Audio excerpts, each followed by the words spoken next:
Welcome to Sai Krishna official. ఇవాళ చూడండి, not అయిపోయింది. ట్రాక్టర్ ఏమేమి లూజ్ అయినాయి, ఏమేమి పోయినా చెప్తాను చూడండి.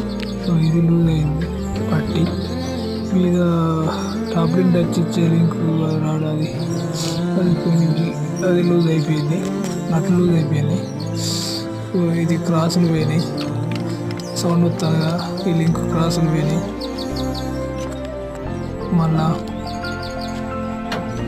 ఈ సైడ్ కూడా తట్టిచ్చేది అది లూజ్ అయిపోయింది. ఇది లూజ్ అయిపోయింది, అది టాపింగ్ లూజ్ అయిపోయింది. ముందట ఆయిల్ కారుతుంది, గిర్ర ఆయిల్ సిరిపోయినట్టుంది. ఇది ఆయిల్ కారుతుంది, చూసిరుగా. ఇట్లుంటాయి రైతుల కష్టాలు. ఏదైనా ఖర్చులు వస్తూనే ఉంటాయి. చాలా సబ్స్క్రైబ్ అవుతుంది, సబ్స్క్రైబ్ చేసుకోండి. పెట్టుబడులు కూడా మేలు. ఓకే.